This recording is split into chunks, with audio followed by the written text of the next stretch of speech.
क्या भारत की वजह से पुतिन और ट्रंप की मुलाकात हुई, या भारत की वजह से रूस के राष्ट्रपति ने यूक्रेन युद्ध पर समाधान निकालने की दिशा में ट्रंप के साथ बैठक की पेशकश को स्वीकार किया? अगर ट्रंप के दावों को माने तो हाँ। अलास्का में महाबैठक के बीच ट्रंप ने फॉक्स न्यूज को इंटरव्यू के दौरान यही कहा है। ट्रंप ने दावा किया कि पुतिन बातचीत को तैयार नहीं थे, युद्ध रोकने की दिशा में जरा भी सोच नहीं रहे थे। जब मैंने भारत पर टैरिफ बढ़ाने का ऐलान किया और जब पुतिन को लगा कि रूस अपना दूसरा बड़ा तेल ग्राहक खो देगा, तब पुतिन ने बातचीत की मेज पर आने का फैसला लिया। ये बात ट्रंप की ओर से कही गई है।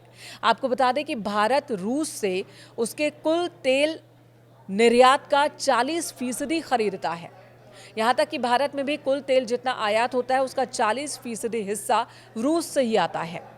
वहीं चीन सबसे बड़ा तेल ग्राहक है रूस का, दूसरे नंबर पर भारत है। लेकिन भारत ने तेल खरीदने न खरीदने को लेकर अपना रुख पहले ही क्लियर कर दिया है।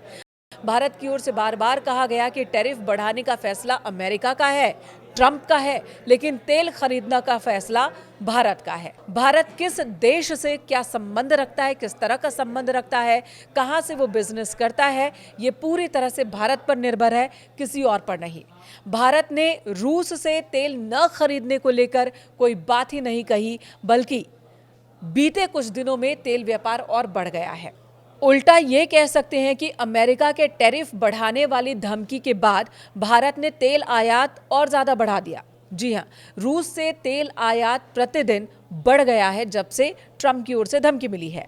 जुलाई के महीने में हर रोज भारत 16 लाख बैरल तेल लेता था रूस से, जबकि अगस्त के महीने में 20 लाख बैरल प्रतिदिन तेल का आयात भारत कर रहा है रूस से। और ये आंकड़े हैं केपलर के, जो कि इंटरनेशनल तेल मार्केट पर नजर रखती है।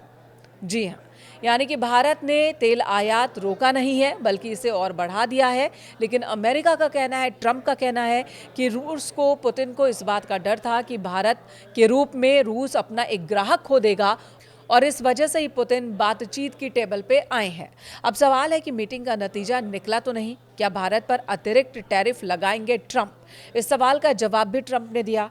इस मीटिंग से जुड़ा एक दूसरा सवाल है जो बहुत ही महत्वपूर्ण है भारत के नजरिए से। सवाल यह है कि क्या मीटिंग अब बेनतीजा रही तो ट्रंप भारत पर टैरिफ और बढ़ा देंगे, जो एक धमकी उन्होंने मीटिंग से पहले दी थी कि अगर कोई फैसला नहीं हुआ, युद्ध विराम नहीं हुआ, तो भारत को और टैरिफ का सामना करना पड़ेगा।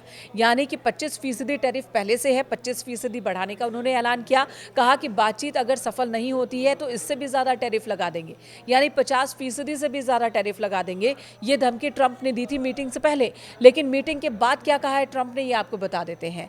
मीटिंग के बाद जब ट्रंप से टैरिफ को लेकर सवाल किया गया, खासकर भारत के नजरिए से, तो उन्होंने कहा कि फिलहाल इस बारे में मैं कोई विचार नहीं कर रहा हूं। फिलहाल इसके बारे में चिंतित होने की जरूरत नहीं है। 2 से 3 हफ्तों के बाद इस पर विचार किया जा सकता है। यानी कि ट्रंप इस बातचीत को और वक्त देना चाहते हैं। जो बातचीत हुई अलास्का में वो बेनतीजा रही, लेकिन 3 घंटे की बातचीत यही बता रही है कि दोनों तरफ से तथ्यों को जरूर रखा गया है, अपनी शर्तों को जरूर रखा गया है, और शांति को लेकर कुछ वार्ता तो हुई है। पुतिन ने भी इस बातचीत को सकारात्मक बताया और कहा कि शांति की दिशा में हम कुछ आगे बढ़े हैं, इसे सकारात्मक बताया। तो ट्रंप ने कहा कि बातचीत को मैं 10 में से 10 नंबर दूंगा।